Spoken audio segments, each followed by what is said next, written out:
Buenos días, bienvenidos, bienvenidas a este espacio. Muchas gracias por unirse el día de hoy a nuestro webinar del equipo de Derecho Laboral.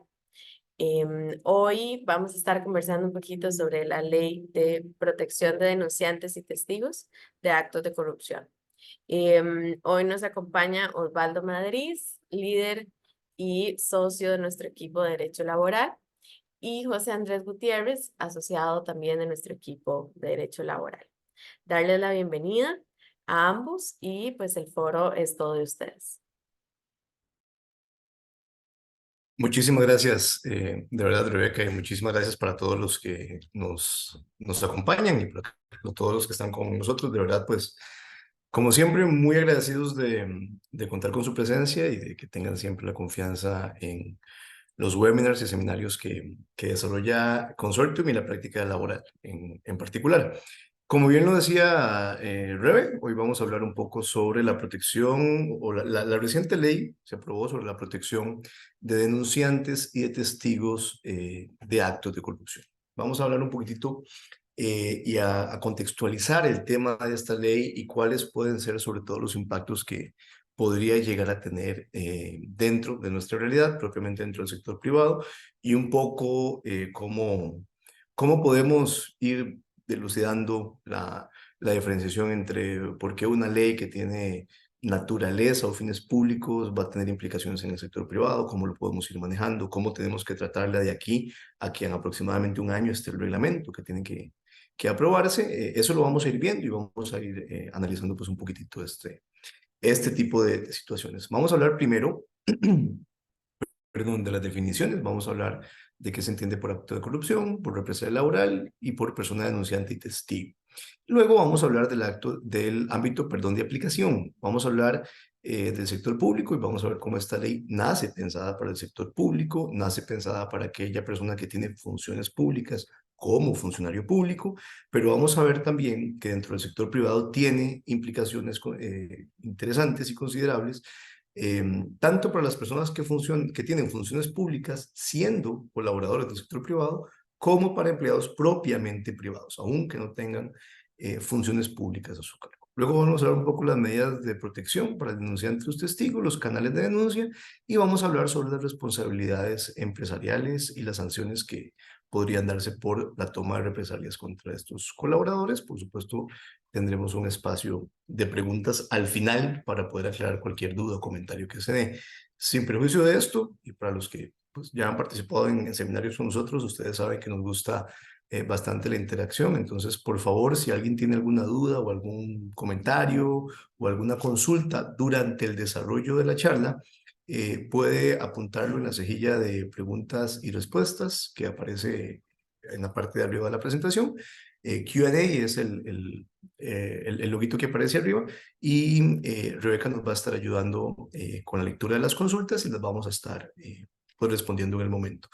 Háganlo por favor en el momento en que lo consideren conveniente, no queremos esperarnos hasta el final porque como siempre pues puede ser que se nos haya olvidado, que haya perdido actualidad y nos gusta un poco pues manejarlo en el momento en el que surge la duda.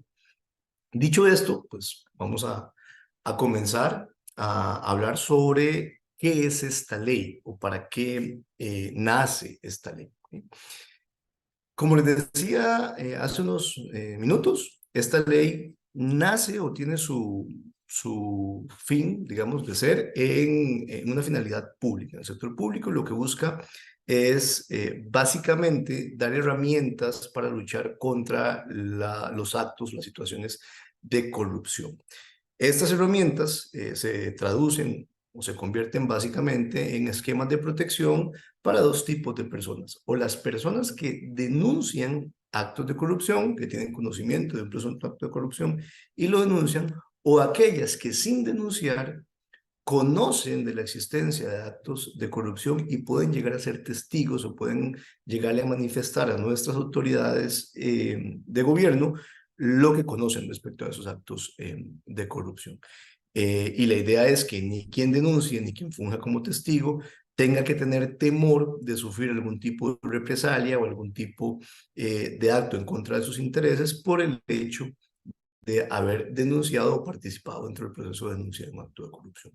Básicamente es eso. La ley lo que busca es darnos herramientas para que las personas no se sientan limitadas o no se sientan cohibidas a denunciar y a participar en denuncias por actos de corrupción. Aquí lo que buscamos entonces es brindarle tanto a los denunciantes como a los testigos una protección particular, una protección especial que los empodere al momento de eventualmente tener que realizar alguna denuncia por actos de corrupción. Ahora, cuando nosotros hablamos de actos de corrupción en términos generales, lo enfocamos normalmente, y así debe ser, al sector público. No quiere decir que no se puedan dar actos de corrupción que estén propiamente enfocados dentro del sector privado. Claro que sí.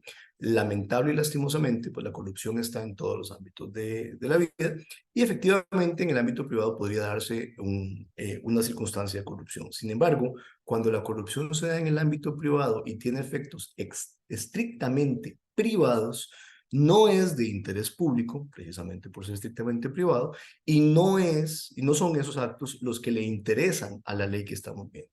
A la ley que se promulgó y que estamos analizando, lo que le interesan son los actos de corrupción nacidos en el sector público o nacidos en el sector privado que puedan llegar a tener impacto directo dentro del interés público, que es el interés que protege la administración. Por eso siempre cuando pensemos en esta ley y por eso siempre cuando pensemos en actos de corrupción al hablar de esta ley, tenemos que centrarnos en temas de interés público, temas que sean propios o normales del derecho público y que vayan a tener relación con la administración pública, que, repito, no quiere decir que no puedan nacer o surgir o provenir del ámbito privado.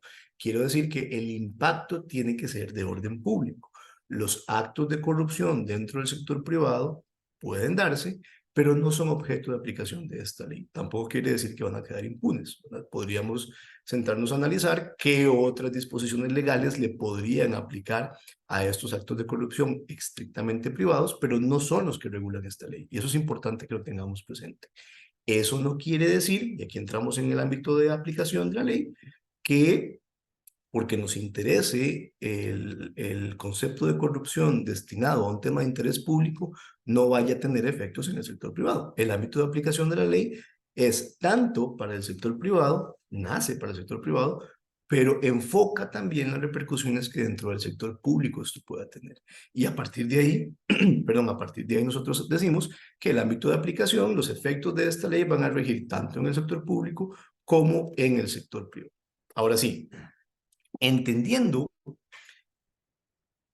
qué vamos a conceptualizar como corrupción y a dónde se va a aplicar ese concepto de corrupción y de dónde pueden venir los actos de corrupción, vamos a ver algunos ejemplos de los que la ley considera que son conceptos de actos de corrupción.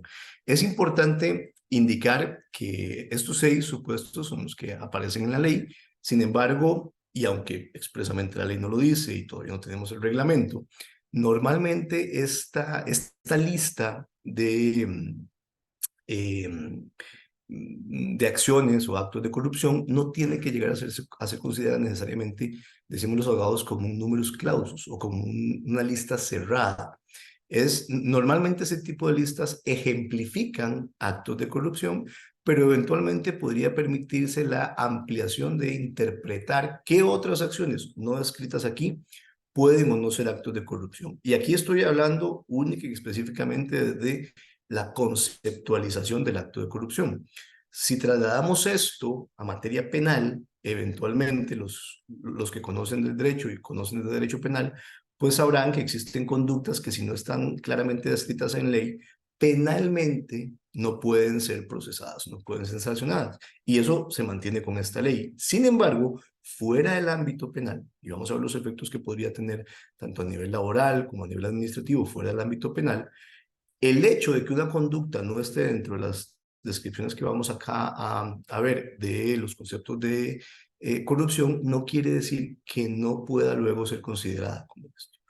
No, tal vez no es la mejor manera de explicarlo, pero veamos esto como ejemplos de actos de corrupción que da la ley, pero no pensemos que es una lista cerrada. Esta lista podría eventualmente, para efectos laborales, para efectos disciplinarios, para efectos administrativos, ser ampliada. Efectos penales, como les digo, probablemente no, ese es otro tema, pero podría eventualmente ser ampliada. Primero, se entiende como corrupción, y vean que los ejemplos no son cosas que no sepamos ya, que no entendamos que pueden ser corrupción, pero se entiende como corrupción requerimientos o aceptaciones por parte de un funcionario público o persona con funciones públicas, tengan esa idea en la cabeza, personas con funciones públicas, ahorita vamos a ver qué es, que reciban beneficios monetarios u otros favores a cambio de llevar a cabo o abstenerse de realizar actos en el ejercicio de sus funciones.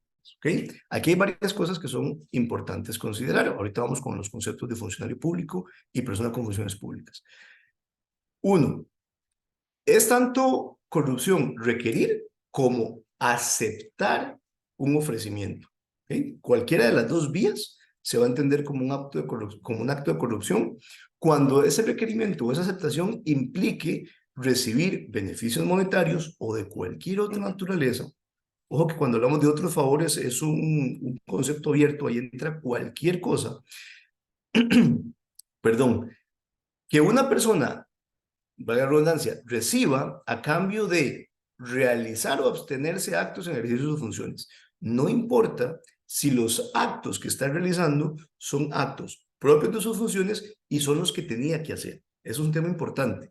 Normalmente pensamos en la corrupción cuando yo le genero algún beneficio o algún favor a una persona y esa persona hace algo que no tiene que hacer o deja de hacer algo que tenía que hacer. Bueno, esos dos ejemplos sí, son corrupción, pero ojo que el acto que nos dice ya de entrada el primer supuesto de la ley va más allá. Dice nada más el hecho de hacer cosas, aceptar beneficios por hacer cosas en el ejercicio de funciones. Puede ser que sean cosas que usted de por sí tenía que hacer. En el ejercicio de funciones públicas igual las tenía que hacer, pero si usted recibe algún beneficio o algún favorecimiento por eso que de por sí tenía que hacer, igual se entiende como corrupción. Ni siquiera implica aquí, y aquí incluso nos salimos un poquitito de la finalidad genérica que estábamos viendo al inicio, aquí ni siquiera implica, o por lo menos este supuesto no nos habla ni siquiera de un daño como tal, de una afectación como tal. El funcionario pudo haber hecho exactamente lo que tenía que hacer para conseguir el fin que tenía que hacer, pero recibiendo un beneficio económico, un beneficio de cualquier otra naturaleza, por haber hecho lo que tenía que hacer, se va a entender como una persona que ejecuta actos de corrupción. Cualquier persona, entonces, al amparo de esta ley, que se dé cuenta de una situación de estas, podría denunciar o podría fungir como testigo. Ofrecer a un funcionario público o a una persona con funciones públicas beneficios monetarios o de otra naturaleza a cambio de actuar o abstenerse de actuar en el ejercicio de funciones. Eso es lo que veíamos en el anterior ejemplo. ¿Sí? Ahora sí, aquí hablamos de una persona que deje de hacer lo que tiene que hacer o que haga cosas que no tenía que hacer a cambio de beneficios monetarios o de otro tipo. ¿Verdad? Vean que en el inciso 1 y en el inciso 2, en el apartado 1 y 2 de la ley, ya abarcamos cualquier cosa. Usted hace algo que no debía, dejó de hacer algo que debía o incluso hizo algo que tenía que hacer. Pero si por cualquiera de esos elementos usted recibe algún beneficio que no es propio de las funciones o de la contratación bajo la que usted se encuentra, vamos a entender eso como corrupción. Es también un acto de corrupción el que un funcionario público o una persona con funciones públicas actúe o deje de actuar, omite en el ejercicio de funciones por beneficio personal, perdón, por beneficio personal o en beneficio de un tercero. Ojo que ya aquí no estamos hablando de recibir algún tipo de beneficio. Aquí simplemente estamos hablando de que una persona, un funcionario público o alguien con funciones públicas actuó de una determinada manera o dejó de actuar de una determinada manera para conseguir él mismo un beneficio o beneficiar a alguien más. Ni siquiera tengo yo como funcionario público o como persona de función pública que recibir o ser el beneficiario directo de la situación que genera corrupción. Puede ser en favor de un tercero. Ni siquiera, y ojo aquí el tema de cuidado y de control, tengo yo que tener alguna relación con el tercero. Si mi acción generó beneficio personal para ese tercero, económico o de cualquier otra naturaleza, y mi acción o omisión no debía de darse, eso se entiende como un acto de corrupción. El aprovechamiento doloso u ocultación de bienes provenientes de cualquiera de los actos de corrupción contemplados en esta definición. ¿Okay? Eso es importante. Si yo me doy cuenta, ojo que la ley lo que hace, la finalidad de la ley es proteger al denunciante o proteger al testigo. Pero si yo me doy cuenta de que está ocurriendo algo y no denuncio o no participo como testigo, pero me aprovecho dolosamente de esa situación, ¿qué implica dolosamente? Que yo sé que está ocurriendo y entonces vengo y le digo a la persona que está ejecutando los actos de corrupción, vea, yo sé que usted está haciendo esto y esto y esto, así que conversemos porque yo quiero generar a mi favor o incluso en un tercero algún beneficio. En ese momento, si yo no denuncio o no sirvo como testigo, sino que me presto para la situación de corrupción, se entiende que mi acto es también de corrupción. ¿Sí? Es importante que tengamos eso presente. Por supuesto que también en este supuesto hablamos de la ocultación de bienes cuando a mí me han dado algún beneficio o alguna dádiva por hacer o dejar de hacer algo que tenía que ejecutar como un acto de corrupción y lo oculto. Ocultarlo puede significar muchas cosas en este contexto. Puede ser que yo no lo declare como funcionario público cuando tengo que declarar bienes. Puede ser que yo lo reciba, pero le pida a un amigo que lo reciba por mí. Puede ser que lo ponga a nombre de algún familiar. Puede ser que lo ponga a nombre de una sociedad. Cualquier tipo de ocultación o desviación de los beneficios se entiende también como un acto de corrupción cuando yo los he recibido y no debía haber recibido. La participación como autor, coautor, instigador, cómplice o encubridor o en cualquier forma de la comisión, tentativa de comisión, asociación o común acuerdo de la comisión de cualquiera de los actos descritos en el presente artículo. Ojo, porque este apartado 5 lo que busca es básicamente cerrar cualquier portillo. Entre el apartado 4 y el apartado 5, y ahorita vamos a ver lo que dice el 6, entre el apartado 4 y el apartado 5, lo que nos está diciendo entre líneas es: yo voy a proteger a los denunciantes y a los testigos de corrupción, pero si usted se da cuenta que hay un acto de corrupción y no lo denuncia, o sabiendo que existió, no participa como testigo, usted también puede ser denunciado por corrupción.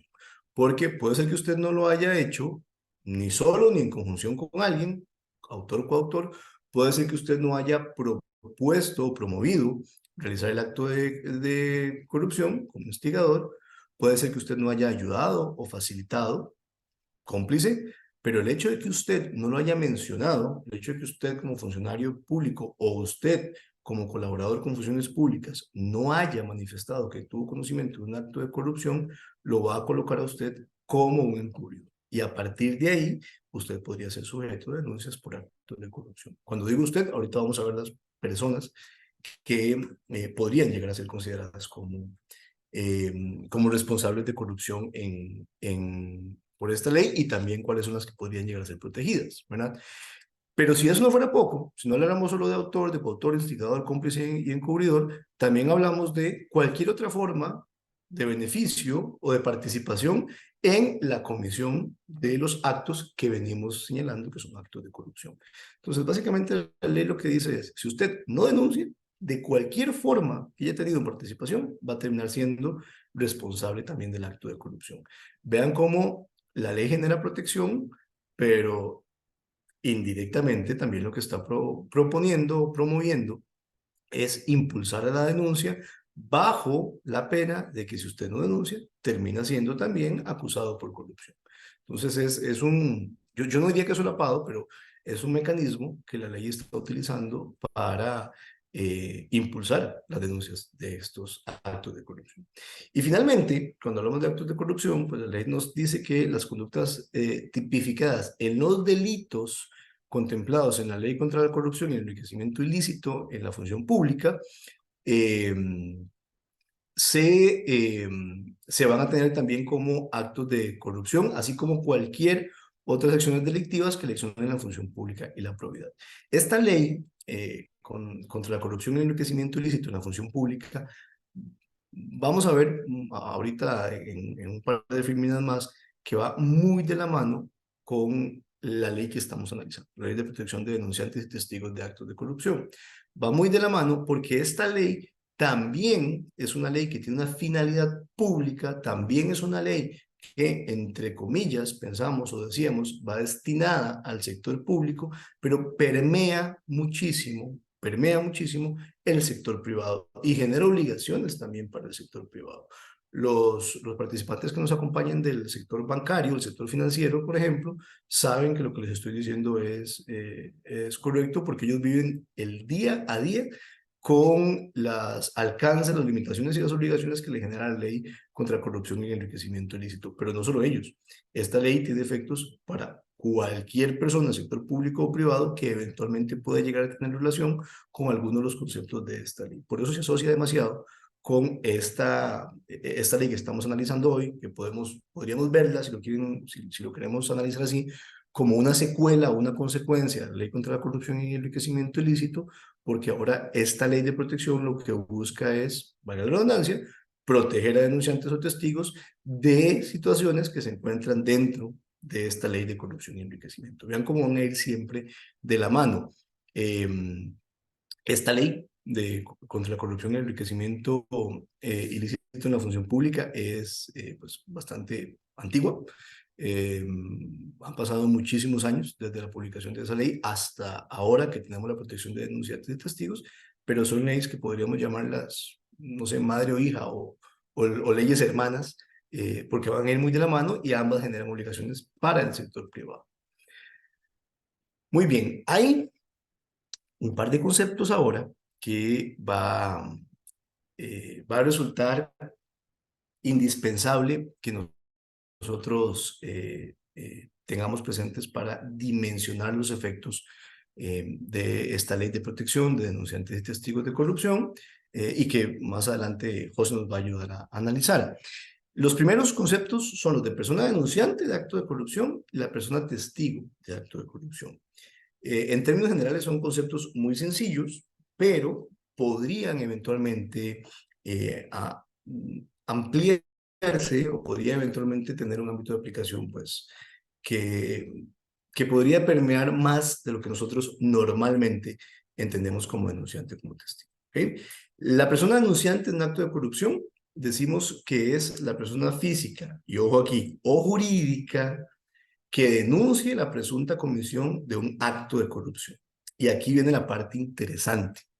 ¿Okay? La denuncia del acto de corrupción puede venir por cualquier persona física, es decir, por cualquiera, Rebeca González, José Andrés Gutiérrez, Osvaldo Madrid, que diga, me di cuenta de un posible acto de corrupción y vengo a denunciarlo, pero también puede ser una persona jurídica, puede ser una sociedad, digamos una sociedad anónima, para hablar en el lenguaje común, una sociedad anónima que esté participando o conoce de la participación de actos que tienen que ver con un fin público y que se han desarrollado mediante acciones de corrupción. Esa persona jurídica como tal, evidentemente, por medio de sus representantes, por medio de sus órganos, también personas físicas, esa persona jurídica no solo podría ser denunciante, sino que si conoce un acto de corrupción, va a tener la posibilidad, y yo les diría la obligación, de tomar las medidas del caso para interponer una denuncia. Donde creo yo que podríamos encontrar digamos que un terreno fértil para que las personas jurídicas puedan empezar a realizar actos de corrupción, pensando en que, denuncias de corrupción, pensando en que efectivamente estemos ante actos de corrupción y no en que vayamos a hacer un abuso de la figura de la denuncia.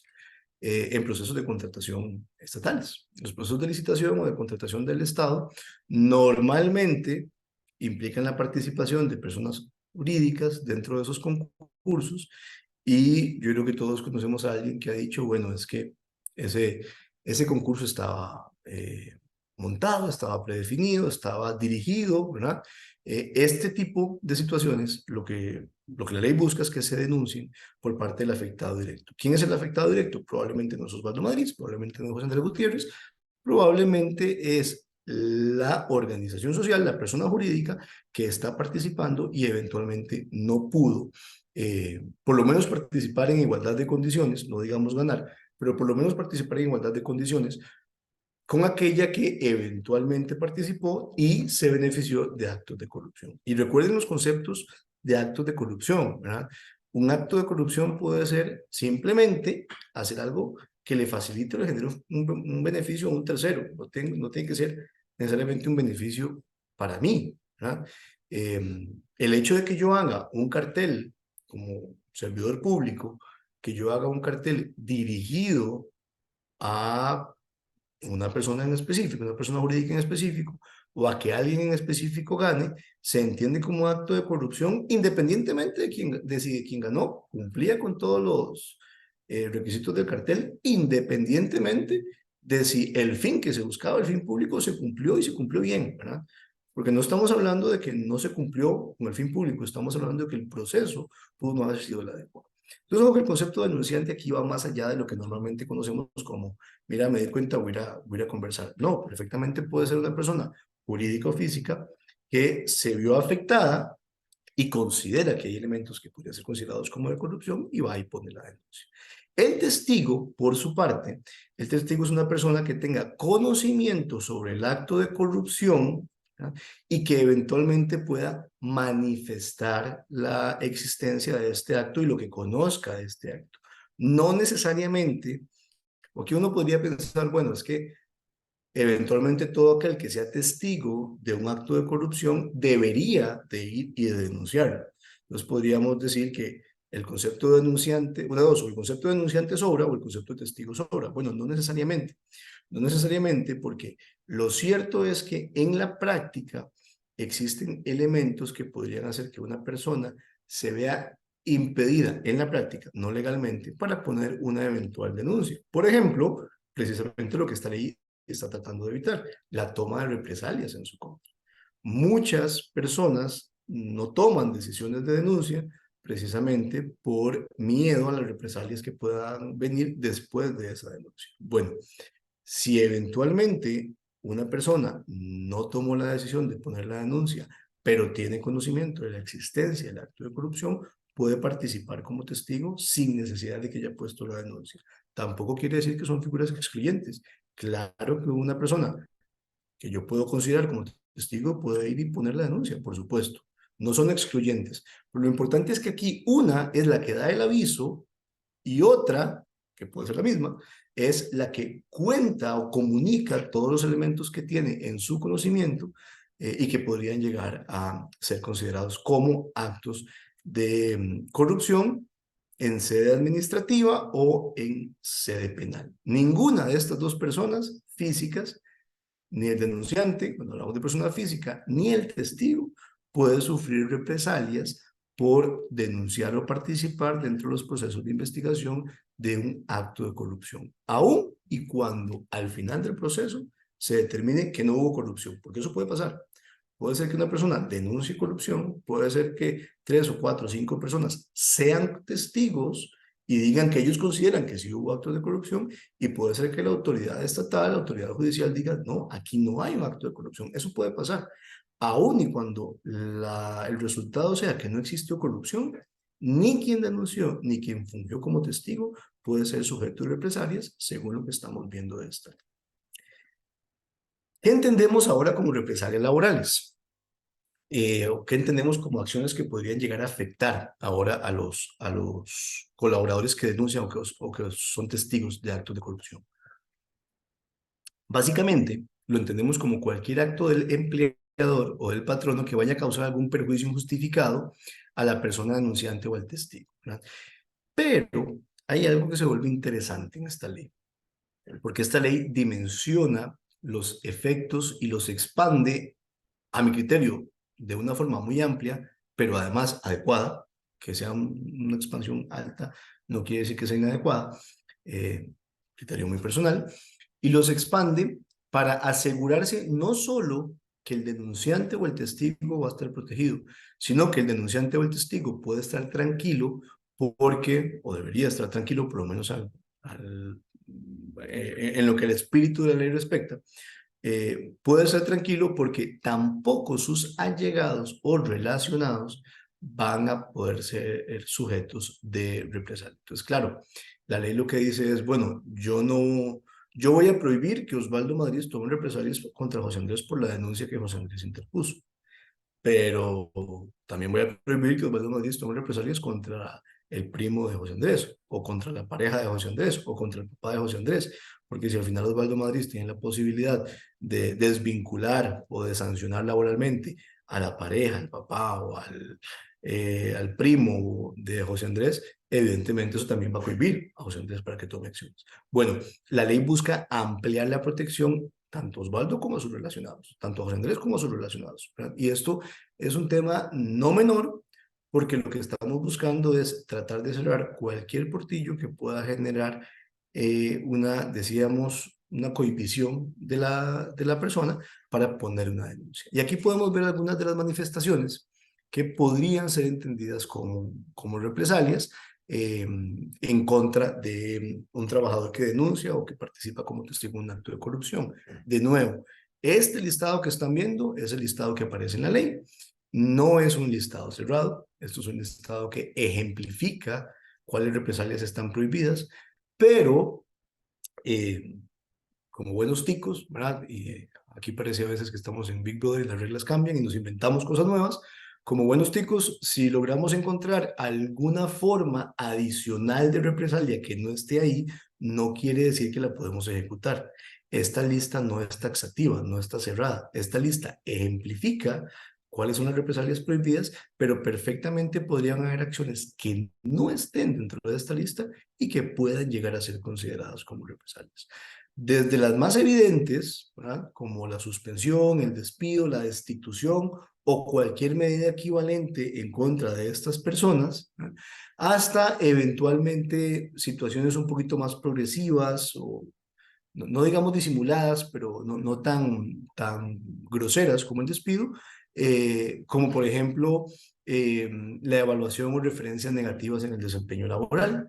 Eso puede ser una represalia. Yo no lo voy a despedir, yo no lo voy a sancionar, pero entonces cuando me toque evaluarlo, a esta persona le va a ir mal y voy a buscar cómo evaluarlo mal. Eso puede ser una restricción, incluso temas que podrían ser hasta indirectos.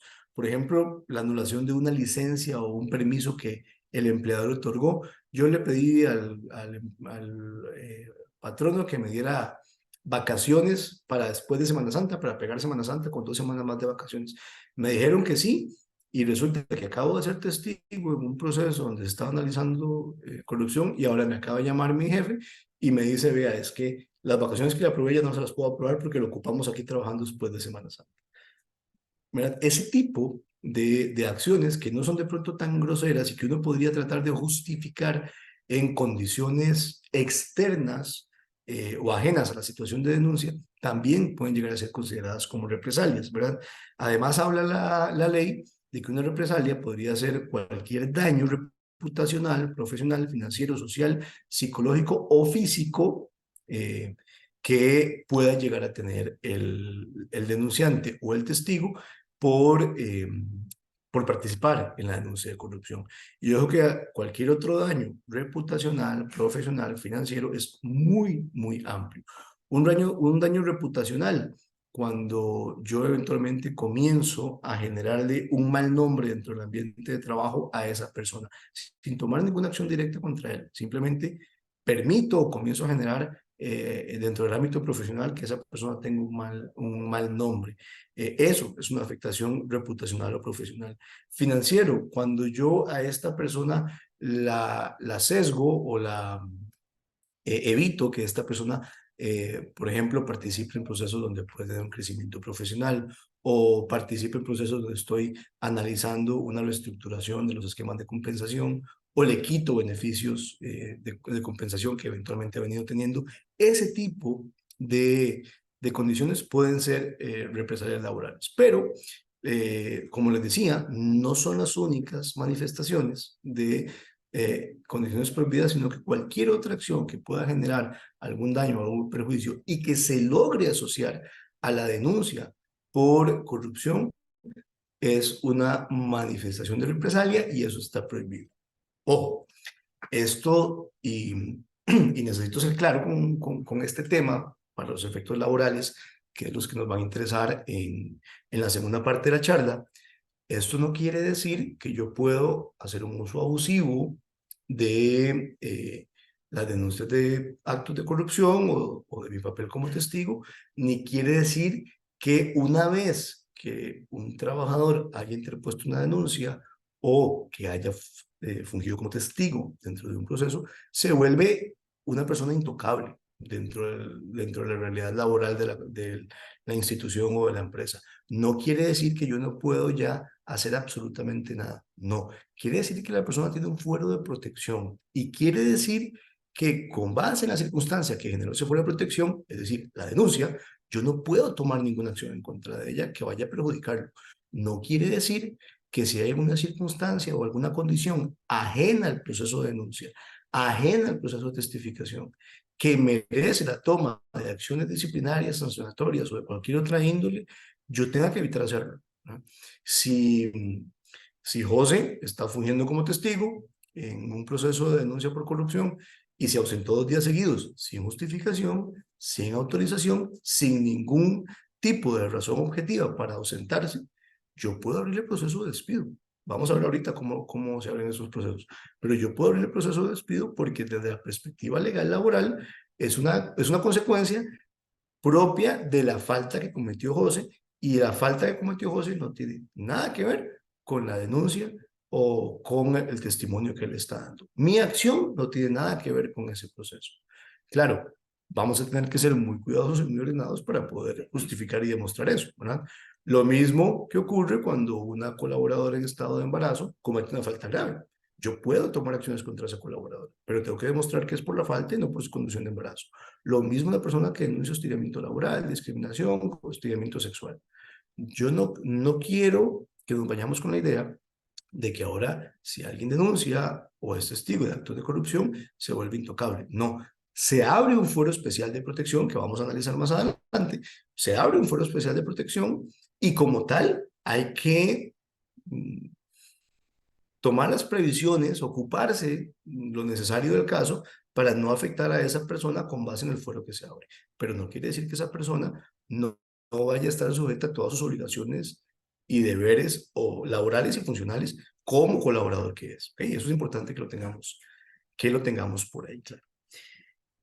Y bueno, tomando esto en consideración, vienen 3 conceptos que eh, son esenciales para poder dimensionar los efectos de esta ley.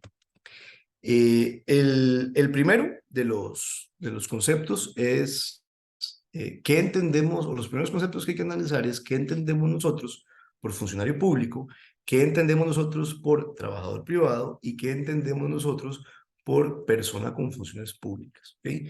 Esos son 3 conceptos que de una vez, se los adelanto, probablemente esta es la filmina más complicada de la presentación. Son 3 conceptos, sobre todo el de funcionario y el de persona con funciones públicas, complejísimos a nivel jurídico. Son conceptos propios del derecho administrativo, que es el derecho que ve la función pública, y son conceptos que no solo han venido cambiando, perdón, o mutando a través del tiempo, sino que todavía hoy, desde nuestra realidad legal, pero además a nivel general, no solo en Costa Rica, sino a nivel general, no tienen una única conceptualización ni un único ámbito de aplicación, ni están claramente definidos o separados uno de otro. Son conceptos bastante amplios y precisamente la amplitud de ese concepto hace que la ley que estamos analizando se refiera a ellos, los tome como base para el contenido de su ley, pero no los defina. El concepto es muy, muy, muy amplio. A nivel jurisprudencial se han dado elementos para poder determinar cuando hablamos de funcionario público, cuando hablamos de una persona con funciones públicas, que no es lo mismo que funcionario, cuando de un trabajador privado. Y hay elementos que a nosotros nos van a permitir irnos por uno o por otro concepto, pero ninguno es claramente determinante. Hay casos muy sencillos de saber, ¿verdad? Sobre todo cuando hablamos de funcionarios públicos, pero ninguno es claramente determinante o diferenciador como para decir, ok, todos los que yo voy a colocar en esta canasta son personas con funciones públicas, en esta canasta no lo son. Vamos a ver que el concepto es un poco amplio y probablemente es un concepto que no solo ha venido mutando, no solo no está del todo claro ahora, sino que con el paso del tiempo va a seguir mutando y va a seguir cambiando. Y probablemente es un concepto, por la naturaleza misma del sector público, que no va a tener una única definición, o por lo menos una clara. Van a ser conceptos que siempre van a venir cambiando. El concepto de servidor público, o funcionario público, perdón, el concepto de funcionario público es amplio, aunque es relativamente más sencillo de entender que el de persona con funciones públicas. Decimos que un funcionario público es una persona que presta servicios a la administración a nombre y por cuenta de esta, como parte de la organización, es decir, de la administración, con entera independencia de carácter, imperativo, representativo, que es remunerado y puede ser permanente, puede ser temporal, ¿verdad? Y que se entiende entonces como empleado público. Nosotros podríamos decir, todos los empleados del sector público son funcionarios públicos. Bueno, más o menos, no todos. Algunos empleados o algunos colaboradores del sector público están sometidos al régimen privado o al régimen común. Sobre todo los entes descentralizados, los colaboradores de entes descentralizados están sujetos al derecho laboral privado o común. Pero en general, los funcionarios o las personas que están sometidas a prestar servicios a la administración bajo una relación, normalmente de naturaleza laboral, nosotros los definimos como funcionario público. Nosotros podemos pensar, por ejemplo, en un ministro, en un viceministro, en un director legal, podemos pensar en un juez de la República, podemos pensar en empleados de la Asamblea Legislativa. Ellos normalmente entran dentro del concepto de funcionario público. Están sujetos a una relación de servicios, normalmente laboral, con la administración pública. ¿Sí? Cuando hablamos de entidades públicas que no, que tienen una relación laboral que no está sujeta al ámbito público, sino que normalmente son los entes descentralizados, sino que están sujetas a una relación laboral propia del derecho privado, del derecho común, eh, lo podemos tratar de identificar, pues, no es necesariamente una fórmula exacta, pero los podemos tratar de identificar de una manera bastante práctica. El funcionario público tiene su contratación con la administración pública. El empleado privado de un ente público, un ente descentralizado, tiene su relación laboral o su contrato con el ente, no con la administración en sí. ¿Sí? Yo firmo mi relación laboral con el ente para prestarle servicios únicamente al ente y mis obligaciones son con el ente, no necesariamente con la administración pública. Esa tal vez es la manera más práctica de entenderlo, aunque como les digo, no es una manera químicamente pura, hay muchísimos bemoles que podríamos sentarnos a conversar, pero normalmente hablamos de funcionario público en esos términos. Cuando hablamos dentro del sector privado de una persona con funciones públicas, ahí diría mi abuelita, es donde la mula botó a Genaro.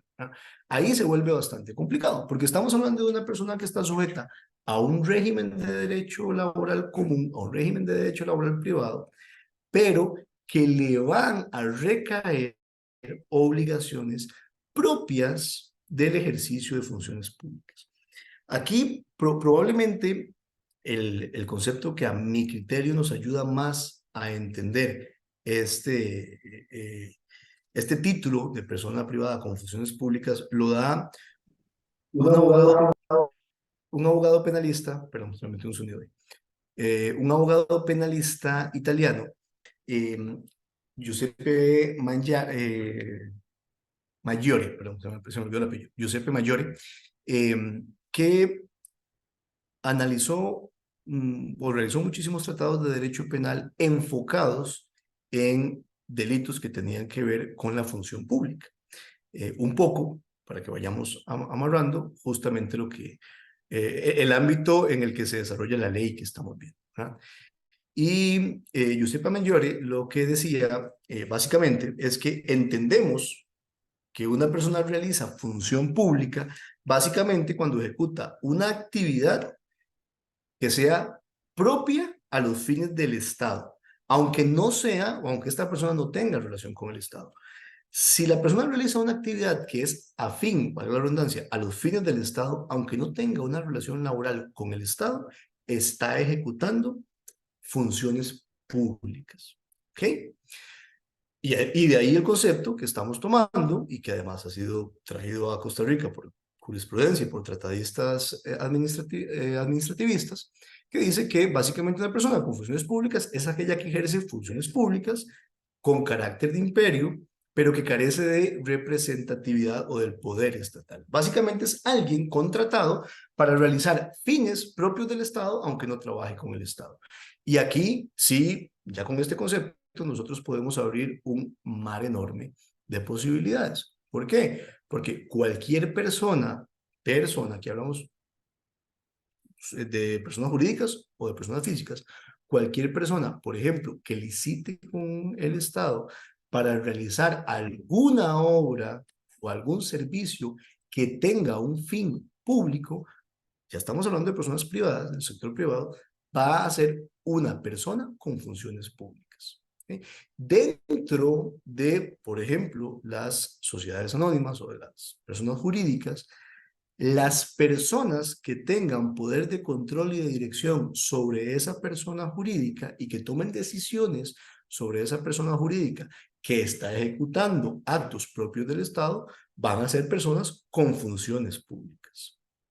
Las personas de esas empresas o de esas organizaciones que realicen funciones directamente con la organización y no que estén relacionadas contractualmente con el Estado, son trabajadores privados regulares, puros y duros. ¿Okay?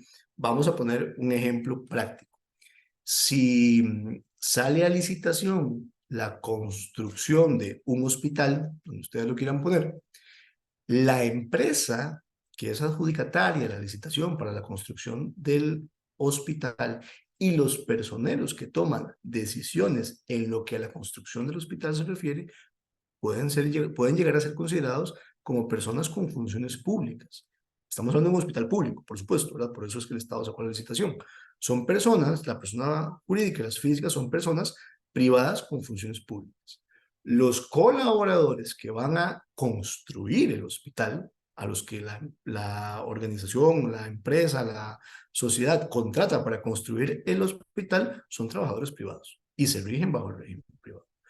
Las personas que tienen función pública son las que tienen la obligación, primero, de no ejecutar actos de corrupción, pero segundo, de denunciarlos. ¿Sí? Eso no quiere decir que un trabajador privado no pueda llegar a tener conocimiento de que una persona con funciones públicas está realizando actos de corrupción y no lo pueda denunciar o no pueda participar como testigo. Vean cómo esto al final permea a todos. ¿No? El funcionario público no puede ejercer actos de corrupción, pero si tiene conocimiento que está ocurriendo, tiene que denunciarlo o ser testigo. La persona privada con funciones públicas no puede ejercer actos de corrupción, pero igual, si tiene conocimiento de estos, tiene que denunciarlos o servir como testigo. El trabajador privado como tal, en principio, el trabajador privado puro y duro, ¿verdad? La persona que está construyendo el hospital, no va a participar de actos de corrupción en el sentido que veíamos que trae la ley, porque es un fin público del que el trabajador privado puro y duramente no participa, pero sí podría participar, no podría ejecutar actos de corrupción, pero sí podría participar como denunciante y sí podría participar como testigo. De ahí que la ley establezca que todo el sector privado debe tomar medidas, ahorita lo vamos a ver, para proteger a estos colaboradores. Y ustedes podrán estar pensando entonces en este momento, bueno, bien, pero yo no construyo hospitales. Yo no participo de licitaciones con el Estado. Mi labor es pura y duramente en el sector privado. Entonces, ¿por qué a mí viene una ley a establecerme obligaciones cuando yo simple y sencillamente no tengo ninguna relación con el sector privado? Bueno, les dije que la ley trataba de tirar conceptos y ámbitos muy amplios. Es como una especie, me perdonan el ejemplo, como una especie de rifle de perdigones, ¿no? Tira para todo lado. Bueno, la ley viene y le dice a usted, empresa privada, que no tiene relación con el sector público, que no licita, que nunca va a realizar un fin público, usted también va a tener que tener un procedimiento interno para proteger a los colaboradores que denuncian o son testigos, porque eventualmente cualquier relación que ellos puedan llegar a tener con un eventual acto de corrupción implica la obligatoriedad o de denunciarlo o de funcionar como testigo. Así de sencillo. No importa que no esté relacionado. La obligación viene por el mero conocimiento de conocer de un acto de corrupción. Y si usted, empresa privada, no se relaciona con el sector público, pero de pronto se relaciona con otras empresas privadas que sí lo hacen. Si usted, empresa privada, no se relaciona con el sector público, pero de pronto participa en procesos de beneficencia, participa en donaciones, participa en eventuales actos de responsabilidad social empresarial y eventualmente puede ocurrir una circunstancia de corrupción, usted o sus trabajadores tienen que denunciar. Y es ahí donde el sector privado, aunque no tenga relación con el sector público de ningún tipo, entre comillas, eventualmente podría llegar a participar. ¿Por qué es esto? Porque no importa qué tan privados seamos nosotros, no importa qué tan específico y estructurado sea nuestro servicio, vivimos en un país regido por un ente público, que es el Estado. Y a partir de ahí, todos estamos sujetos a la posibilidad de llegar a ser partícipes de conocimientos de actos de corrupción. Y a partir de ahí, la ley lo que nos dice en resumen es cualquier persona tiene que tener la protección que yo estoy generando, porque cualquier persona tenemos que invitarla o empujarla, también no es la mejor palabra, a que denuncie o sirva como testigo. ¿Sí?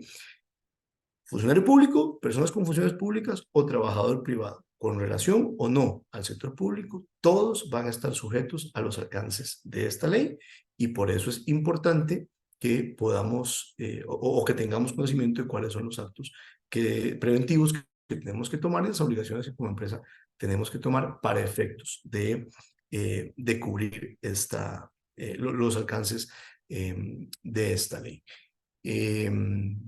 Perdón, voy a hacer nada más un alto por ahí. Rebe, te molesto, estás por ahí nada más para que me confirmes. Me parece que hay una o dos consultitas por ahí, entonces Así tal es. vez me ayudas por ahí, Rebe, si no se me va y no hacemos las consultas. Contame. Claro, con mucho gusto. Doña Silvia Morales en el chat nos consulta qué tipo de organizaciones privadas podrían ser objeto de la aplicación de esta ley. Si podrían también entrar asociaciones sin fines de lucro o ONGs. Claro, doña Silvia, bueno, primero muchas gracias por su pregunta y por supuesto gracias por acompañarnos. Es un poco lo que mencionaba anteriormente, doña Silvia. Todas las organizaciones privadas entran dentro de los alcances de esta ley. Eh, Normalmente hablo mucho de sociedades, ¿verdad? De organizaciones, pero independientemente de que se tenga o no un fin de lucro como organización o como sociedad, independientemente de a qué me dedique yo, lo veíamos anteriormente, todos vamos a ser sujetos de esta ley, porque eventualmente una asociación sin fines de lucro, una fundación puede llegar a tener conocimiento de actos de corrupción y la obligación que tienen es denunciarlo. Entonces sí, la ley no hace absolutamente ningún tipo de diferenciación, de excepción, de salvedad, no. Sector público y sector privado. Y sector privado en general, no hablemos nada más del sector productivo, no hablemos nada más del sector de bienes o de servicios, sector privado en general, asociaciones, fundaciones, lo que se nos ocurra que pueda englobarse puro y duramente entre el sector privado está sujeto a los alcances de esta ley, ¿verdad? Y bueno, si son asociaciones o fundaciones que de pronto reciben algún tipo de colaboración estatal, con mucha más razón, ¿verdad? Con mucha más razón porque tienen una relación directa con el sector público. Gracias, Osva. También tenemos en preguntas y respuestas, doña Gabriela nos menciona, ¿qué pasa cuando es el colaborador el que realiza actos o coacciones, intimidaciones hacia el patrón? ¿Cómo se procede?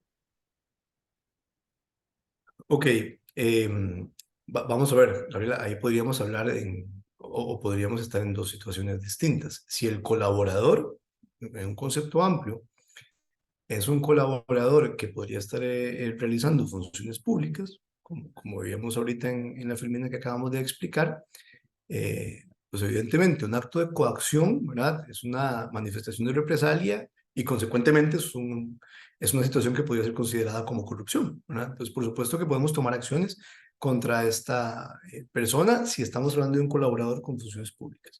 ¿qué acciones podríamos tomar? Laboralmente, el proceso disciplinario regular. Nosotros podríamos tomar o aplicarle sanciones que podrían ir desde la más leve, una amonestación, un apercibimiento, hasta una eventual terminación de la relación laboral, dependiendo de las acciones que esté tomando esta persona. Pero eso no deja de lado que yo pueda tomar acciones administrativas, acciones penales o acciones civiles, ¿verdad? Tomando en cuenta que, que esta persona tenga una relación directa con una finalidad y una función pública, ¿verdad? Ahora, si son colaboradores privados específicamente, no tienen una función pública y su realidad se establece única y exclusivamente dentro del derecho laboral privado o común, como le llaman en el derecho administrativo, eh, ahí lo que procede es la ejecución, la toma de acciones disciplinarias. ¿Sí? De cualquiera de las dos formas, si el trabajador es el que está tomando acciones en contra de otros compañeros o en contra de la compañía, o si el trabajador está siendo testigo o está siendo denunciante de un acto de corrupción, pero por esa situación, digámoslo de una manera bonita, se toma ciertas liberalidades y ventajas que en realidad no tiene, no debe tener y que la ley no le crea. Por ejemplo, él piensa que se vuelve intocable, ¿verdad? Y que puede hacer lo que sea y que no lo van a sancionar. Y a esa persona, como veíamos 2, 3 féminas anteriormente, podemos sancionarlo, ¿verdad? Recordemos que la prohibición de represalias es por denuncias o testificaciones en actos de corrupción. Pero si esa persona, porque va a participar como testigo en un proceso de denuncia de actos de corrupción, cree que puede faltarle el respeto al jefe, cree que puede eh, limitar o minimizar o anular la autoridad de la jefatura, cree que puede llegar tarde, cree que puede dejar de trabajar, cree que puede ausentarse, contra esa persona podemos tomar acciones laborales sin ningún inconveniente. Nada más ocuparnos de tener una claridad, una división clara respecto a qué acciones son por incumplimiento y que no estamos tomando acciones como represalias. Ese es el único cuidado, pero se puede tomar perfectamente. Gracias. Breve, no sé si hay otra pregunta. Sí, justamente yo creo que va de la mano de lo que nos estabas comentando, don Eric Coto menciona cuáles serían las recomendaciones cuando un colaborador con un proceso ya establecido por un mal desempeño se aproveche del conocimiento de esta ley para ocultar su desempeño eficiente. Gracias, sí, gracias Eric y Rebe. Sí, don Eric, lo mismo, ¿verdad? Hay una figura, yo, yo a veces abuso de la figura, la utilizo muchísimo en conversaciones, y es la figura del abuso del derecho, ¿verdad? A nivel general, hay un principio general que está establecido en el Código Civil, pero es un principio general, y es que dice que usted no puede abusar del derecho, aun y cuando esté a derecho, ¿verdad? Abusar de las normas o aprovecharse de las normas también es una ilegalidad, si lo queremos ver así.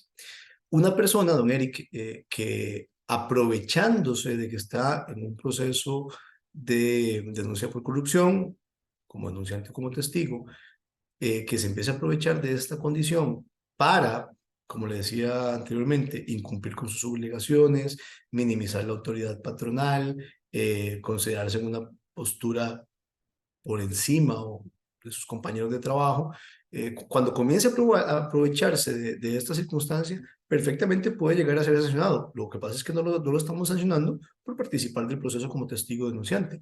Lo estamos sancionando porque se tomó una serie de libertades que no le corresponden y comenzó a incumplir sus obligaciones laborales, ¿verdad? La finalidad de la ley es evitar que se tomen represalias contra los trabajadores, no abrirle al trabajador el portillo para que comience a hacer lo que quiera, para no dar liberalidades o libertades al trabajador.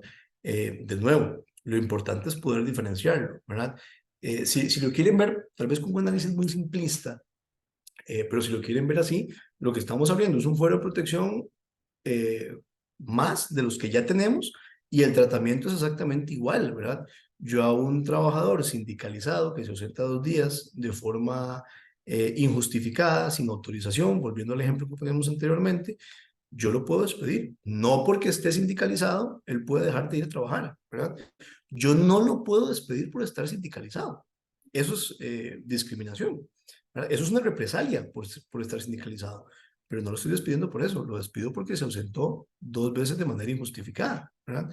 Lo despido porque, estoy poniendo ejemplos al aire, porque en los videos se ve cómo él sustrae una computadora de la empresa y se la lleva, y la computadora se perdió, ¿verdad? O sea, vamos a ver, estar sindicalizado, estar en periodo de embarazo o de lactancia, interponer una denuncia de hostigamiento laboral, hostigamiento sexual o discriminación, ser menor de edad, te protegen por las decisiones que afecten los intereses del trabajador y que sean tomadas en virtud de esas condiciones. No te permiten andar por la libre y llevarte la computadora o faltar 2 días. Ocurre exactamente lo mismo con este fuero que se está creando. Ocurre exactamente lo mismo con los que denuncian o son testigos de actos de discriminación, perdón, de corrupción, perdón, con actos de corrupción.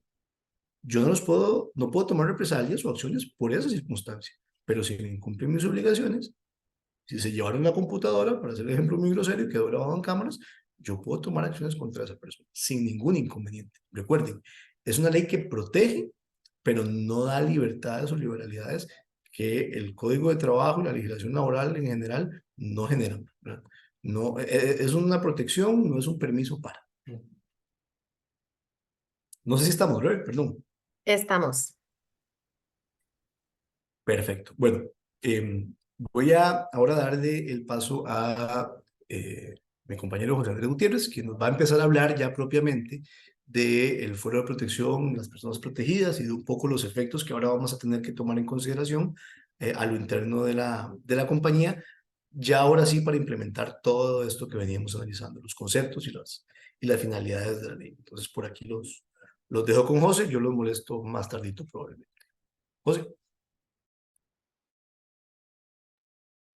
Muchas gracias. Muy bien, entonces, como ya veníamos hablando de los fueros especiales de protección que se está otorgando mediante esta ley, es importante pues entonces tener claros nuevamente a quiénes les podrían aplicar. Entonces, habíamos visto que puede ser para toda persona denunciante o testigo, va a tener derecho a ser protegido contra represalias laborales. Y ambos fueros de protección se extienden a compañeros de trabajo y familiares hasta el 4.º grado, como ya lo mencionó el licenciado Osvaldo. Esto obviamente estamos hablando de extenderlos en compañeros o familiares, ¿verdad? Asumiendo que estén dentro de la misma empresa, ¿verdad? O que estén en un proceso incluso de reclutamiento. Si algún familiar de alguien que denunció está en un proceso, pues de ahí habría que tener entonces extra cuidado de que si realmente esa persona que aplicó no va a estar no va a estar, digamos, dentro de un proceso de reclutamiento, pues que la razón de descartar a esa persona no sea eh, porque es familiar de alguien que interpuso una denuncia. Ahí tendríamos que tener un cuidado especial de que la persona, pues obviamente si se va a descartar, sea por razones objetivas. Eh, Vamos a ver, creo que se nos fue la presentación. No. Un momentito.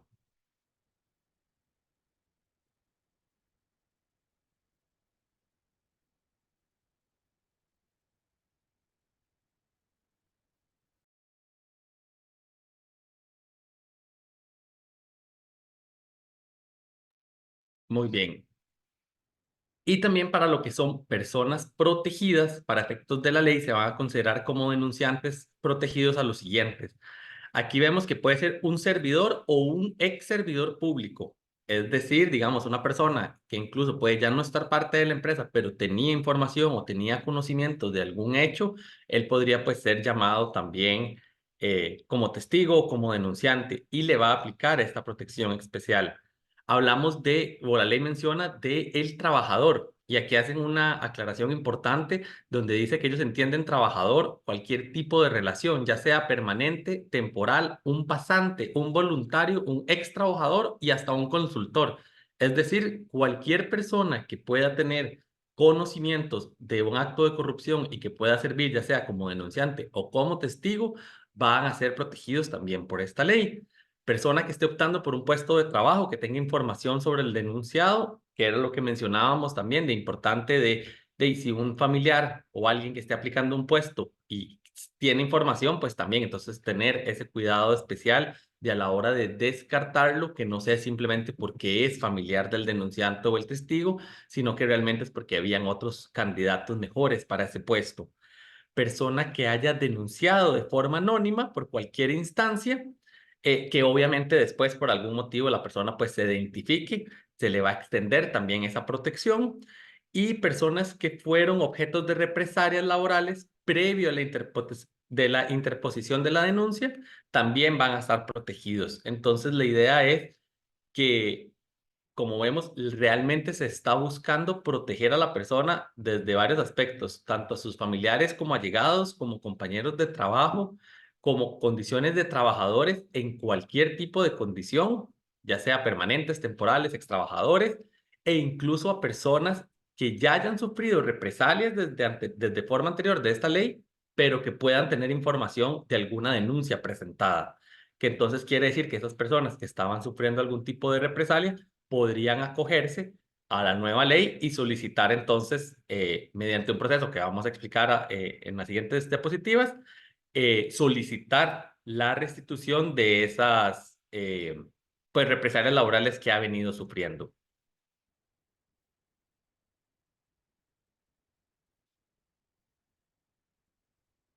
Algo muy importante a mencionar es que en la misma ley se habla para los requisitos del fuero de protección específicamente, tanto para la persona denunciante como para la persona testigo, habla de una presunta comisión o posible comisión.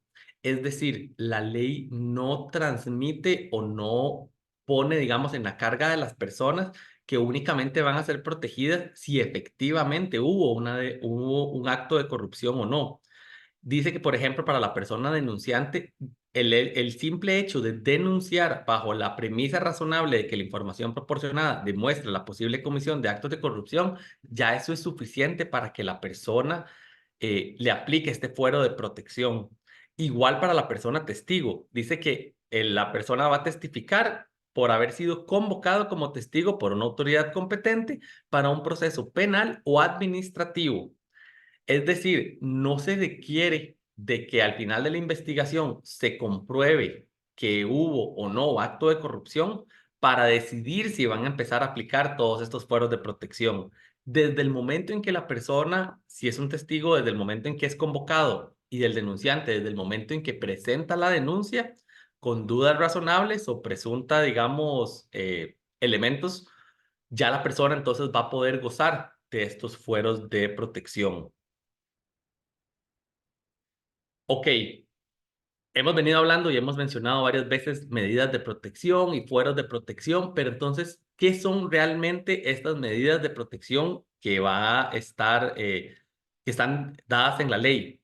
Pues bueno, las medidas de protección básicamente es para evitar todos estos elementos que habíamos visto de ejemplos de represalias laborales, cómo se van a prevenir. Entonces, las medidas de protección una de las más importantes es que no va a poder ser sancionado el denunciante o testigo por la interposición de la denuncia o por rendir testimonio sobre un acto de corrupción.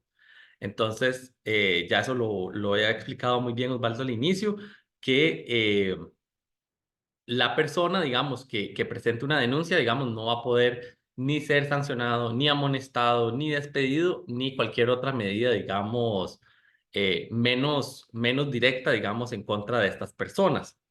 La persona denunciante o testigo solo podrá ser despedida por causa justificada o falta grave. Eso también es muy importante tenerlo claro. Si bien es cierto, lo podemos equiparar como un fuero de protección a la persona denunciante, eso no significa que la persona sea, que no pueda, digamos, ser despedida o que tenga que ser, digamos, perdón, que pueda llevar a cabo actividades o acciones que van en contra de las normas laborales.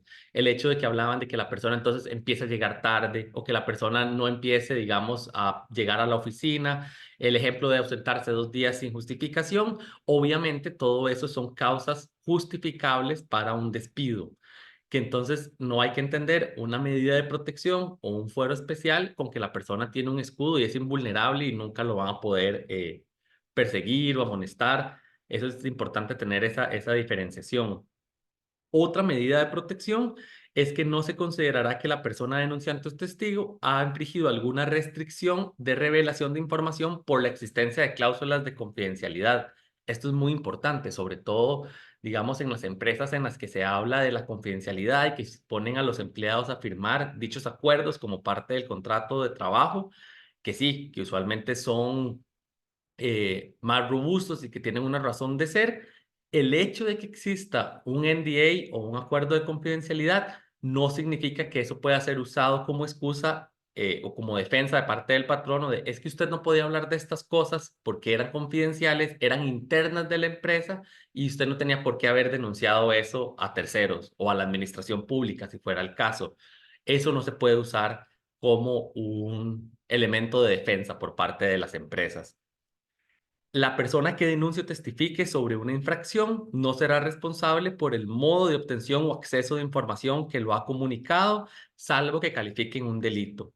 Entonces también tampoco va a ser posible que el foco de atención de la investigación sea, pero usted cómo se dio cuenta de esto, o es que usted cómo obtuvo esta información, es que esto solo está no sé, esto se hablaba solo en reuniones privadas.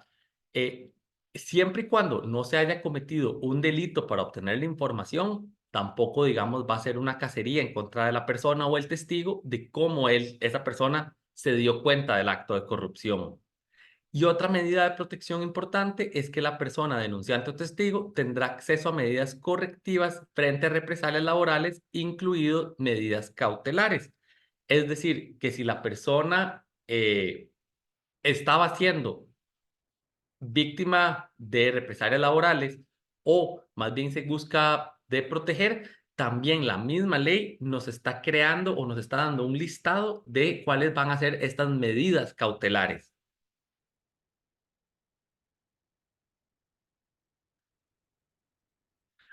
Ok. Entonces, estas medidas cautelares están dadas en el artículo 12 de la ley. Básicamente, pues son las acciones correctivas, digamos, que puede hacer o que puede solicitar el juez para que se apliquen directamente ya en el lugar de trabajo. La primera y pues obviamente más lógica es el solicitar el cese de perturbaciones, ya sea que la persona, no sé, que le habían hecho algún tipo de desmejora en sus condiciones o que si a la persona, digamos, le habían limitado accesos de sus herramientas de trabajo o le quitaron la herramienta de trabajo, pues obviamente esa va a ser una de las primeras acciones de revertir todos estos efectos para que la persona pues entonces pueda continuar haciendo sus labores de forma habitual. No interferir en el uso de instrumentos de trabajo de la persona denunciante o testigo. Eso también es bastante claro como una medida cautelar. Es decir, tiene que buscarse que la persona pueda continuar con normalidad las labores para las que la persona pues es contratada. En el sector público específicamente hay una medida cautelar que suspende los actos administrativos que podrían perjudicar a los protegidos. Como otras medidas cautelares en otros tipos de procesos, digamos, también o investigaciones, sabemos que el reubicar temporalmente al denunciante o al testigo es una opción e incluso se puede hablar de una suspensión con goce de salario como una medida, digamos, de verdad que si no podemos evitar que la persona pueda hacer las labores de forma correcta, que si no podemos evitar que haya compañeros, digamos, haciendo bromas o malos tratos, que no podemos reubicarlo, etcétera, pues como una última medida también se tiene la suspensión con goce de salario. Se puede, bueno, si la persona por algún motivo hubiese sido desvinculada de la empresa, una medida cautelar que la persona puede solicitar es la reinstalación a su puesto. Y obviamente tenemos un inciso abierto de cualquier medida cautelar que pueda definir el juez. Entonces, si bien la ley lo hemos visto ya en varios incisos o en varios puntos, nos da ejemplos de actos de corrupción, nos da ejemplos de medidas de cautelares, de medidas de protección. Todos estos listados son a manera de ejemplo y se puede implementar cualquier otra medida o motivo, digamos, necesario. Eh, Algo muy importante a mencionar es que esta ley equipara que los reclamos que puedan hacer los testigos o las personas trabajadoras por sufrir represalias, al momento en que ellos pongan la denuncia, esta denuncia va a ser atendida por la vía sumarísima de reclamos que tiene el Ministerio de Trabajo.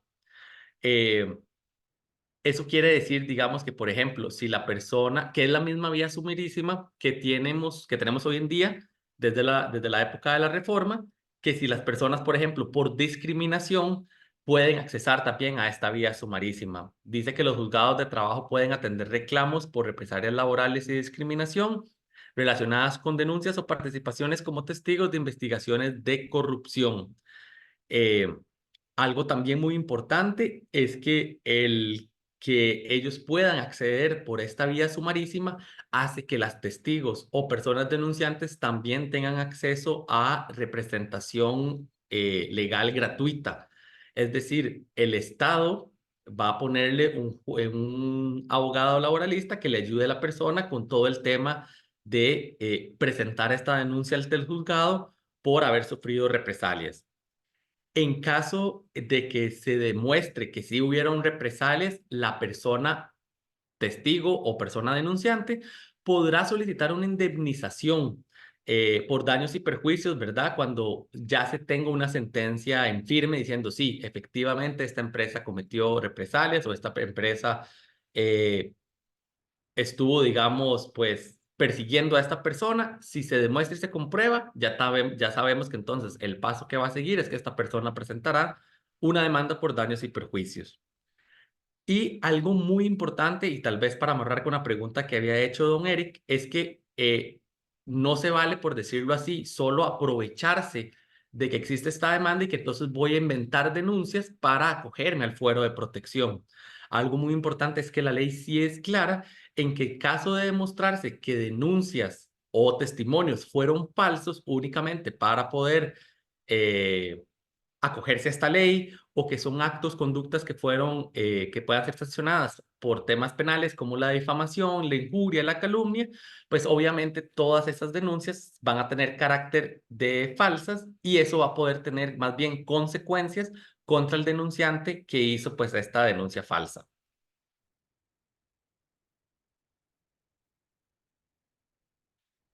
Eh, También algo muy importante, todas las cláusulas, ya sean políticas, en contratos de trabajo o en los mismos acuerdos de confidencialidad que hablen sobre la prohibición de denunciar o de ser parte o ser parte de un testimonio de actos de corrupción, se van a tener por no puestas. Es decir, si hubiese alguna norma general, contrato o política que pensábamos que podría proteger eso a la empresa, ya sabemos que entonces ya no va a ser así porque la ley más bien está buscando el fomento de las denuncias y de los actos de corrupción y que cualquier cláusula se va a tener por no puesta. Y algo importante también es la responsabilidad de la persona denunciante o testigo, porque la condición de denunciante o testigo no exime a las personas de sus responsabilidades laborales ni de las sanciones disciplinarias justificadas, como ya lo hemos venido viendo, es decir, que la persona tiene que continuar cumpliendo con su horario, cumpliendo con sus objetivos, cumpliendo con, no sé, si tiene que presentar informes o reportes a su jefatura, tiene que seguir haciéndolo de forma continua, ¿verdad? Muy bien.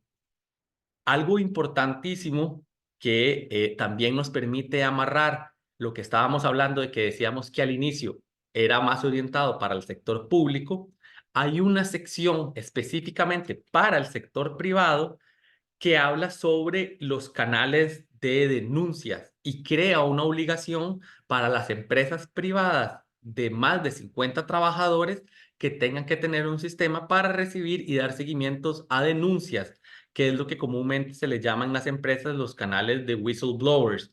Ya las empresas que trabajan en sector bancario, como bien lo mencionaba Osvaldo, o las empresas que tienen que estar haciendo constantes reportes a entidades, ya sea en Estados Unidos o en Europa, están un poco más familiarizadas con estos canales de denuncia o con los reportes de whistleblower, porque parte de sus funciones es que tengan que tener estos canales ya implementados. Pero si su empresa no lo tiene y tiene más de 50 trabajadores, es importante entonces tener claro que se debe empezar a crear sistemas que sean de fácil acceso y que permitan hacer denuncias anónimas y o electrónicas por parte de los empleados, y el empleador tiene que tener la obligación de mantener la confidencialidad de dichas denuncias. Estos canales de whistleblower, ¿verdad? No solo son para temas de corrupción, sino que también se pueden implementar y podemos pensarlo más abiertamente de que ya que existe esta obligación de tener que crearlo, poder usarlo de la mejor manera. Es decir, puede ampliarse su uso para no solo actos de corrupción, pero sino también para poder denunciar de forma anónima y segura casos de acoso sexual o casos de acoso laboral. Es decir, se puede aprovechar la obligación de crear esta herramienta o estos canales y ampliarlo a nivel de mayor recurso para las empresas. Algo muy importante es que los canales de denuncia tienen que conservarse eh, de forma confidencial e información protegida, es decir, que las personas que puedan tener acceso a revisar estos canales de denuncia sea bastante restringido, sean personas que el puesto así lo requiera o porque sean personas que son parte de la comisión investigador y pues entonces que van a ser parte de los que van a investigar de estos temas. La confidencialidad se mantiene incluso después de la denuncia haya sido tramitada y tanto el empleador como quienes manejen la denuncia tienen la obligación legal de mantenerla. Es decir, no porque ya la investigación ha concluido, ya entonces vamos a hablar de en los pasillos o comentar de qué dijo el testigo tal o qué hablaron de tal día, o es que o hablar del caso, digamos, en forma pública. Y hay que tener claro que obviamente la única forma en que se puede revelar esta información obviamente solo si se solicita de forma adecuada por una autoridad judicial que haya solicitado pues copia del expediente o copia, digamos, de la información de la denuncia original para poder conocerla y para poder resolver. Pero solo en los casos que están contemplados por la ley, por una autoridad judicial, se entendería que entonces hay un permiso para poder extender esta información.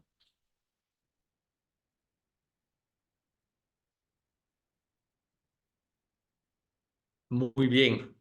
Entonces, entre las responsabilidades empresariales y sanciones por represalias, vamos a dividirlo en dos filminas. Una, lo que va a aplicar para el empleador privado y en la otra, lo que aplicaría para el sector público.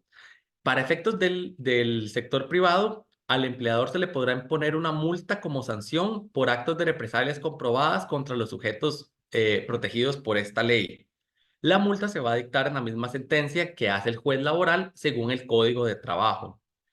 Algo también hay que recordar que lo mencionamos en la pasada, si se logra demostrar que hubo actos de represalias, aparte de la multa que va a fijar el juez, puede ser que haya otra demanda que venga por daños y perjuicios, aparte del tema de la multa que viene aquí. Y la multa va a ser calculada ya sea de 1 a 100 salarios base si la denuncia fue por alguna instancia, de alguna instancia pública administrativa, y será de 100 a 1000 salarios si la represalia fue contra un denunciante o testigo de acto de corrupción en un proceso penal. Entonces, es importante, ¿verdad?, tener en cuenta que sí son montos, pues, a considerar. Para efectos de las multas, esto se cambia año con año, pero para el 2024 seguimos manteniendo en 462.200 un salario base. Entonces, y los criterios para imponer estas sanciones obviamente van a variar dependiendo de los hechos comprobados. Algo importante es que aquí no se van a poder hacer montos fijos de peticiones, sino que el juez va a tener que analizar la gravedad de los hechos, cuál fue el acto de corrupción, las circunstancias, la afectación y pues incluso digamos si esto llega a tener repercusiones económicas o no para el Estado, pues obviamente esto va a tener mayores criterios para pues definir de cuánto va a ser el valor de la multa. Y en el sector público o para funcionarios públicos, las sanciones van a ser pues desde realizar actos de represalia, perdón, si se comprueba que se realizan actos de represalia laboral contra personas protegidas, obviamente va a haber una sanción para las personas que cometieron represalias contra estas personas. También se va a buscar impedir o intentar impedir de forma directa o indirectamente la presentación o tramitación de denuncias por presunta comisión de un acto de corrupción, así como intentar impedir o entorpecer el testimonio en el curso de una investigación penal o administrativa. Cualquier acto que sirva, digamos, para obstruir este proceso de investigación penal o administrativo, pues obviamente también va a conllevar posibles sanciones para estas personas, y el incumplir el deber de mantener la confidencialidad de la identidad de personas denunciantes en los términos previstos por la Ley contra la Corrupción y Enriquecimiento Ilícito. Eso también es muy importante. El tema de la confidencialidad durante todo el proceso de investigación e incluso terminada la investigación es un tema, digamos, bastante eh, serio, tanto así que la misma ley nos vuelve a amarrar con la ley contra la corrupción y enriquecimiento ilícito, que habla de pues, las sanciones que ya existen en los artículos del 39 al 44, para entonces tener claridad de que realmente estas dos leyes sí están relacionadas, sí buscan ir de la mano y busca incluso ampliar los canales de protección para que entonces las personas tengan aún más claro ese deber o esa obligación de denunciar en caso de enterarse de algún tema o acto de corrupción, ya sabiendo pues que lo va a poder hacer de una forma pues más segura, porque ya hay otra ley que lo respalda diciendo que no van a poder tomar represalias en contra de ellos. Y uno de los temas también importantes que menciona la ley como parte de las responsabilidades es, bueno, que en caso de tener que hacerse un despido, ya sea o una persona denunciante o un testigo por acto de corrupción, tendrá que ser el proceso de solicitud ante la Dirección Nacional de Inspección de Trabajo. Es decir, al igual que como con una mujer embarazada o en periodo de lactancia o un líder sindical, si yo lo voy a despedir porque cometió faltas graves a sus labores o a su contrato de trabajo, yo necesito solicitar esta autorización por parte de la inspección de trabajo antes de poder realizar dicho despido. Y uno de los temas importantes también que incluye la ley al final es que todo patrono o jerarca tiene el deber de divulgar periódicamente el contenido de la presente ley. Es decir, que se busca que las personas constantemente, ya sea, digamos, mediante capacitaciones o enviando un memorándum cada cierto tiempo, recordarles que ustedes o que las empresas tienen canales de comunicación, recordarles que existe esta ley de protección en caso de denuncias, y más bien incluso es como hasta fomentar que las personas que tengan información, que sepan que esta ley los cubre para que puedan realmente realizar las denuncias o participar como testigos, digamos, si es necesario. Entonces ya sabemos que sí existe también esta obligación de capacitación o de divulgación de la información para los asociados.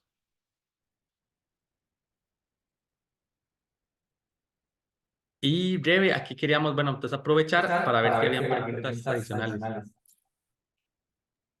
Sí, bueno, muchísimas gracias primero a José por la detallada explicación. Rebe nos está ayudando con compartir la pantalla porque, como vieron, hubo un problema de capa 8. Se me fue la presentación a mí, entonces Rebe nos hizo el favor de ponerla. De nuevo, reiterarles el agradecimiento a todos por estar acá. Hay una pregunta adicional de Claudia Quiroz. Claudia nos pregunta que en la empresa donde ella trabaja tiene un canal de denuncias que se puede utilizar además para casos de corrupción, pero son denuncias anónimas. Entonces nos pregunta que si para el caso de Costa Rica sería mejor no recibir más denuncias anónimas. Gracias por la pregunta, Claudia. Es todo un tema, es todo un tema esa pregunta. Perdón, yo estoy hablando sin la cámara puesta. El tema de las denuncias anónimas, que es una práctica, digamos, relativamente común en algunas compañías, sobre todo transnacionales, evidentemente lo que busca es fomentar la denuncia de circunstancias anómalas o incluso hasta prohibidas dentro de la compañía, y evitar que eventualmente se puedan tomar represalias contra la persona que denuncie, ¿verdad? Y eso no está mal. Siempre el anonimato genera una complejidad en cuanto al tema de lograr dimensionar de manera adecuada lo que se está denunciando, porque como no sabemos quién lo hace, no sabemos a veces con qué pruebas cuenta, no sabemos con base en qué está haciendo la denuncia, pues siempre implica un elemento alto de complejidad. Pero para efectos de las protecciones que la legislación en general genera, para la redundancia, en general mantiene para colaboradores que interponen denuncias, definitivamente el anonimato no nos permite ejercer ese beneficio. Entonces, si un colaborador o en la compañía o en general queremos que efectivamente la protección que está generando esta ley en particular aplique para un colaborador, necesitamos necesariamente saber quién es ese colaborador. La denuncia anónima nos impide eso. Hay varias maneras de tratarlo, Claudia, porque no se trata tampoco de desnaturalizar el sentido de la denuncia anónima, que lo entendemos nosotros por qué ocurre, pero hay varias maneras de tratarlo. Por ejemplo, en algunos momentos, y podemos verlo con calma, pero en algunos casos lo que se ha hecho es poner la posibilidad al trabajador de que la ponga anónima o no, ¿verdad? En el entendido de que si no la pone anónima, podemos protegerle, digamos, o aplicar la protección, el foro especial de protección que aplica la ley. Si decide ponerla anónima, que al final es un tema de decisión del trabajador, pues eso nos lo imposibilitaría. Pero básicamente va por esa vía, ¿verdad? No es improcedente la denuncia anónima, pero si yo no sé quién la pone, pues no sé a quién proteger y a partir de ahí la protección no aplica, básicamente. Yo creo que podríamos pensar más en dejarlo a la decisión del trabajador, no necesariamente suprimirlas, las denuncias anónimas, pero si lo decido poner anónimo, pues no voy a estar, por lo menos hasta que yo no manifieste que fui yo, no voy a ser protegido por esta. Luego, Adrián Álvarez nos dice, eh, o, o que entiende que así sería, pero que quisiera que confirmemos si eventualmente aplica la reinstalación, salarios caídos, en caso que se demuestre un incorrecto accionar de la empresa.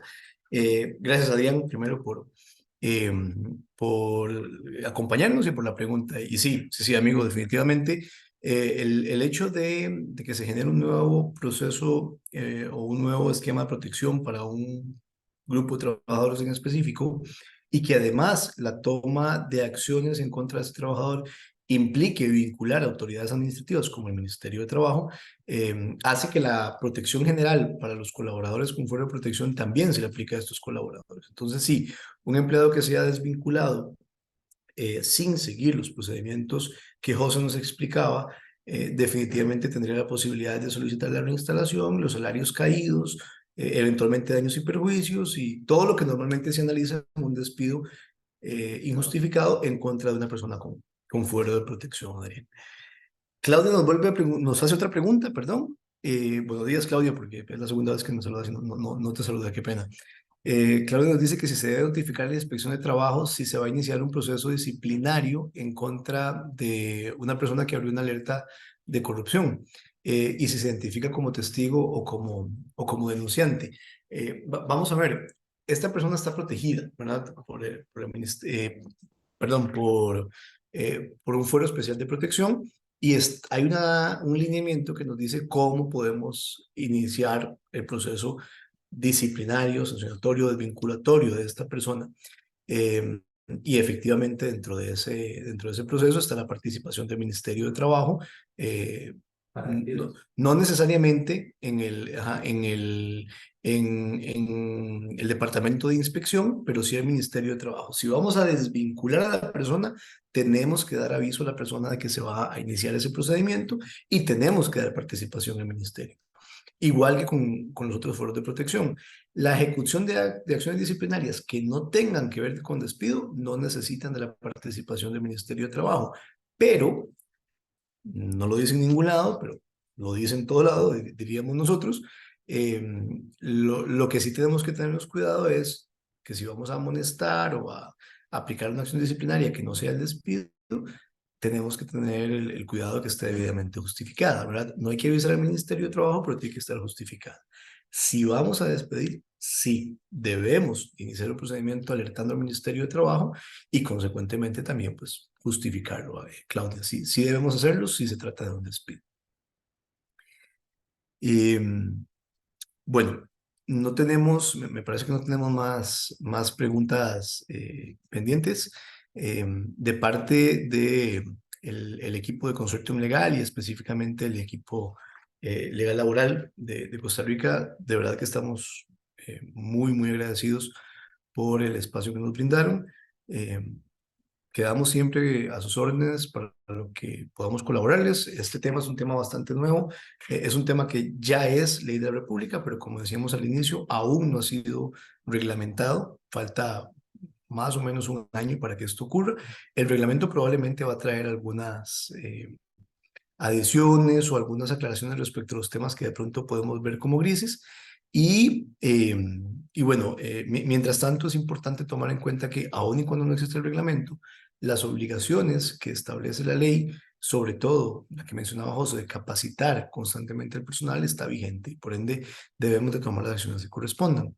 De parte de nosotros, pues agradecerles, desearles un muy feliz viernes, un muy feliz fin de semana, todos esperando que pase la próxima semana rápido y sin ningún tema complejo para poder también disfrutar de la Semana Santa. Los invitamos, por supuesto, a las próximas sesiones de webinars que vamos a tener. Les vamos a estar haciendo llegar las invitaciones y por ahí también les vamos a estar haciendo llegar una encuesta de satisfacción para que nos califiquen esta actividad. Espero que se encuentren muy bien. Muchísimas gracias y como siempre a sus órdenes. Que tengan un muy buen viernes. Hasta luego.